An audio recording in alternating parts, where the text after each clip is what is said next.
યાત્રાધામ દ્વારકામાં લૂંટારૂ ગેંગ સક્રિય થઈ છે અને જેમાં 2 મહિલા 3 પુરુષની ગેંગ સક્રિય થયેલી જોવા મળી। એક વૃદ્ધ બ્રાહ્મણ પાસેથી લૂંટ કરી ફરાર થતા પોલીસે આરોપીઓને ઝડપી લેવા ચક્રો ગતિમાન કર્યા હતા।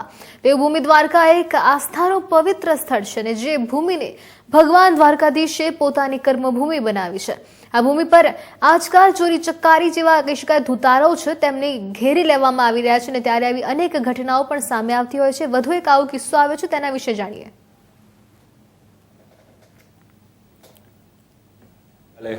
તારીખ 19/11 રોજ દ્વારકા જિલ્લાના દેવભૂમિ દ્વારકા જિલ્લાના દ્વારકા પોલીસ સ્ટેશન વિસ્તારમાં એક પોલીસ સ્ટેશને એક ફરિયાદ આવેલી હતી।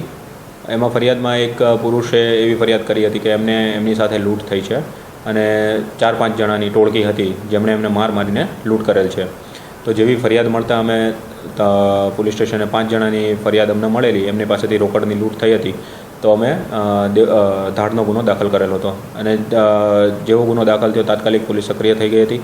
તપાસ હાથ ધરીને અમારા પીઆઈ ભટ્ટ સાહેબે તથા તેમની ટીમ ડી સ્ટાફને બધા એક્ટિવલી કામગીરી કરતા હતા। એ દરમિયાન અમને ફરિયાદી પાસેથી જાણવા મળેલ કે આ જે મહિલા હતી એ એમને લિફ્ટ દેવાના બહાને એક લિફ્ટ માગી હતી એમના પાસેથી। પડકેશ્વર મંદિર અહીંયા દ્વારકાનો વિસ્તાર છે ત્યાંથી લિફ્ટ માગી અને એમને કીધું કે મને આ જગ્યાએ તમે છોડી દો। તો આ પુરુષે તેમને જ્યારે લિફ્ટ આપી ત્યારે એમને આ મહિલાએ તેમને એક લોભામણી લાલચ આપેલી હતી, જે લાલચના અસરમાં આવીને આ પુરુષ તેમની સાથે દૂર સુધી જાય છે, ત્યાં એમને ડ્રોપ કરે છે અવાવરૂ જગ્યાએ। જેવા અવાવરૂ જગ્યાએ પહોંચે છે ત્યાં એમને બીજા 5 જણાઓ જે એમની ટોળકીના છે સભ્યો એ બધા ભેગા થઈને આ પુરુષ ઉપર તૂટી પડે છે, એમને બહુ માર મારે છે।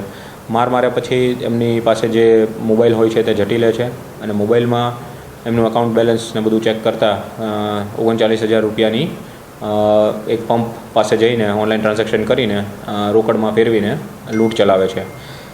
તો એ સીસીટીવી ચેક કરતાં એક આરોપીની ઓળખ છતી થાય છે। ત્યારબાદ અમારી ટીમ જે એક્ટિવલી કામગીરી કરતી હતી અમે કોમ્બિંગ ઓપરેશન હાથ ધરેલું હતું।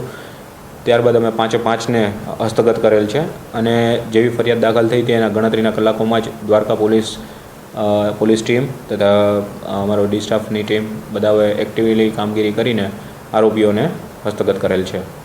આરોપીઓ કોણ છે? એમાંથી 2 આરોપીમાં 3 પુરુષ છે, 2 મહિલા છે, એમાંથી 2 કપલ છે અને એક જે કપલ છે એનો જમાઈ છે, ત્રીજો પુરુષ જે છે એ આરોપીના નામ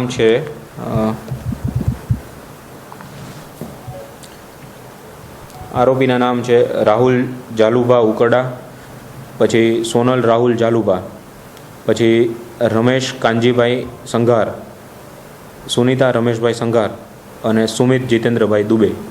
આ 5 જણાઓએ સાથે ગેરકાયદેસર ટોળકી રચીને ધાડ કરેલી છે આ લોકો સાથે લૂંટફાટ કરી।